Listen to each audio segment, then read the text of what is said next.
Okay, guys, today I want to talk about my most recent purchase, Erika's Venusaur PSA 9.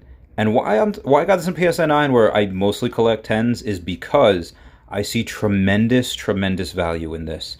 Now, obviously we've had ridiculous growth in PSA 10s where I got mine, my Erika's Venusaur PSA 10, again, first edition, within the last 2 years, or within the last year and a half, I think, for about 300, maybe under $300, and now it's worth 800. It's going to be now the only other one online right now I think is posted for like 1,200, and not saying that in 2 years a PSA 10 version won't be worth 1,200 because it probably will because we've had insane growth this past couple of months. But the reason I got the 9 is because this 9 right here is maybe there's a little bit of off centering on the right hand side, a little bit thicker than it is on the left hand, and that's honestly about it. I've combed over this thing, like, you know, remember that Spaceballs thing? We're combing the desert, and that right there is just that was on the case, not on the card. Combing the desert, I ain't found. Okay, maybe that little piece right there is what gave it a 9, and I'm really zooming in on it, and that's probably what did it. Oh yeah, well there too. But why would people get a 9 when they can get a 10 is because you save hundreds and in some cases thousands of dollars for the same exact artwork. And look at that swirl. Oh, it's heckin' beautiful. For the same artwork, and you're just getting, and you're saving so much money. But why a lot of people are buying 9s because the 10s are unreachable. For someone that's working, 40 hours a week and they're trying to raise a family and they have other finances and bills, and you still want to collect, it will take you probably an extra couple of months to be able to save that extra $1,000 as opposed to just buying this for, I got this for under $200. I got this for 100. I just bought two of them recently. This is one I bought for, I think, 147. Another one I got for 180. There's going to be so much growth in this because I've seen it already. I've seen it in, when you could buy for under 100. It stalled a little bit around 80, 88, and then it stalled again at 130, blowing up now, and it's going to absolutely be several $100s more in the next year or two.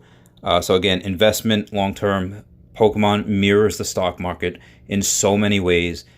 Honestly, the best thing to do is buy and hold. Buy what you like, hold it, because most likely, again, there'll be peaks and valleys where maybe this could dip. And honestly, I hope it does. I hope the market's flooded with these and the price goes down to $100 because I will buy them all. I will buy every single one of them because they are going to go up so much. And also, God, look at this artwork. And I know there's Pokemon, yeah, it has been blowing up. I think probably since 2016. I wasn't exactly there for the Pokemon Go-a-thon. I was deployed to Kuwait at the time, and I was not in the country. I was very pissed off to experience that with you guys. But there are a lot of people getting into the hobby every single day. But in the grand scheme of things, population of the world, there are so few people that are interested in Pokemon. Like that, again, it's the highest grossing media franchise of all time. It makes a lot of money, but compared to like sports, like baseball, compared to other collectibles, it is small, and it is basically still in the ground floor. I get it. It's been part of our lives for 20 something years. For most of us, is most of our adult lives and most of our childhoods as well. And more people can get into it every day. And some people are saying like, hey, when you get older, these kids growing up now, they're going to want the cards from the X and Y era and from the Sword and Shield era. And they're right, they will. But I used to watch baseball when I was younger. And I grew up with Mark McGwire, and the heavy hitters got Mike Piazza, Barry Bonds. And I grew up a Cardinals fan because I liked Mark McGwire. And if I was getting into baseball cards, I would want every single one of his cards and every single one of the Cardinals when they won the World Series, the last couple times in the 2000s with Albert Pujols, but I would want it from the 90s as well. But I would also want to go back in time to 1982 when the Cardinals won the World Series, get everyone from there, Tommy Herr, Jack Black, I forget his last name, Bruce Sutter, all of those guys, Ozzie Smith, Lonnie Smith, and being able to get those cards because that is vintage, and I'm a fan of the St. Louis Cardinals. So I would get those cards. My friend Joe, who loves the Mets, he would go and get the 86 Mets. That's what he would get in really good condition. Now, these kids that, let's say they love Venusaur, they played their first game, let's say it was X and Y. And in X and Y, you get 2 starters. And one of them you get, the original starter from that era. Let's say you get Litton. And then the next one you get from, I think 2 towns later, you get an original starter. And let's say they get Charmander, Squirtle, or Bulbasaur. They get Bulbasaur, they raise the Venusaur, they realize it's an epic, tanky card. It's certainly gotten better over the years. Helps you in any type of water or rock gym. They're not only going to collect X and Y, Venusaur, any recent art, they're going to go back and collect the old school stuff. They're going to collect the Gym Challenge. They're going to collect Base Set 2, Legendary Collection. They're going to get every single Venusaur that they can because they love it. That's what I do with Arcanine. That's what I do with Charizard. And of course, the starter, Venusaur. Anyway, guys, that's my video. Again, buy and hold, buy what you like, and just the artwork, I can't get over.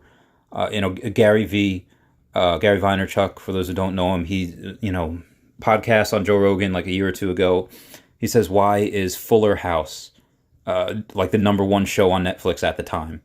Because of nostalgia. And people love it. Like, I still look at, every time I hear the music, I open up the game, someone talks about it, I see artwork, I absolutely love the shiz out of it. And I want to show you something, because I bought a painting, Gyarados and Tyranitar, shiny Gyarados, and I'm not sure what Tyranitar is. It's like a Tyranitar / Godzilla mix in Japan's Red Sun. Because every time I look at any piece of artwork that wasn't the original, even whatever it is, I still love it. I just bought a couple of more cards because that's what I do. I love them. I do. And there's going to be a bunch of people like me that love these as well. They'll spend their hard-earned money. I just created a business specifically for buying and selling Pokemon cards in conjunction with my first business, which many of you know is in banking. So, and I do this because I love it. I don't do it because I need the money. I don't. I make plenty of money. I do it because I love it. And after I retire, in the future, I want to be able to still work and do this, because I will do this until I flatline. I'll buy and collect. I'll sell. Beautiful. Again, any questions, let me know. If you want, hit the like button, subscribe. I'd really appreciate it. Have a good one, guys.